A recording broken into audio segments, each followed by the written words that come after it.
Perdana Menteri akan dianugerahkan pingat tertinggi Peru, El Sol del Peru sebagai satu penghormatan tertinggi kepada ketua kerajaan. Duta Besar Malaysia ke Peru, Ahmad Irham Iqmal Hisham berkata, ia bersempena lawatan rasmi sulung Datuk Seri Anwar ke rantau Amerika Latin sejak menjawat jawatan Perdana Menteri pada 2022. Farahiyah Zubir ada perinciannya.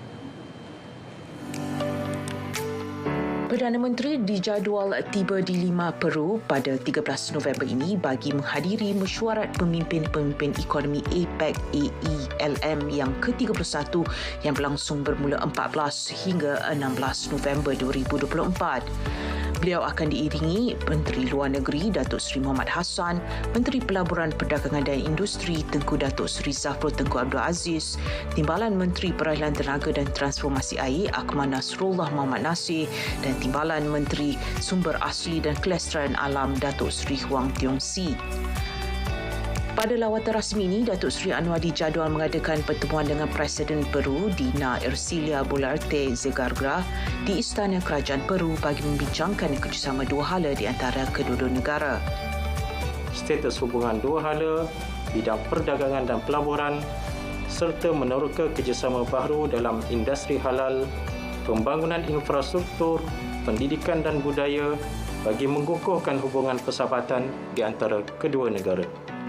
Jumlah dagangan di antara Malaysia dan Peru dari Januari sehingga Julai 2024 dicatatkan sebanyak 1.16 bilion ringgit, peningkatan sebanyak 36.3% berbanding 847.7 juta ringgit pada tempoh sama tahun lalu.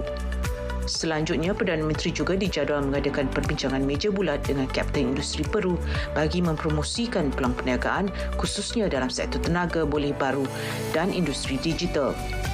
Beliau turut dijadualkan menjadi panel pada sidang kemuncak CEO APEC bertemakan peluang dan cabaran dalam revolusi AI 14 November ini.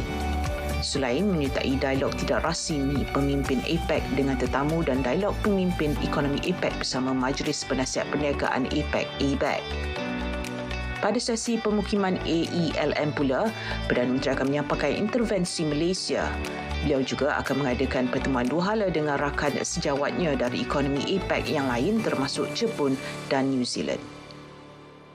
Bertemakan Empower, Include, Grow, Minggu Pemimpin Ekonomi APEC ke-31 menghimpunkan 21 ketua negara ekonomi anggota Lautan Pasifik termasuk Malaysia. Misinya jelas bagi menggalakkan perdagangan bebas dan kerjasama ekonomi di seluruh rantau Asia Pasifik selain membincangkan isu ekonomi yang mendesak dan penting demi kemakmuran bersama. Farahiyah Zubir, Lima, Peru, RTM.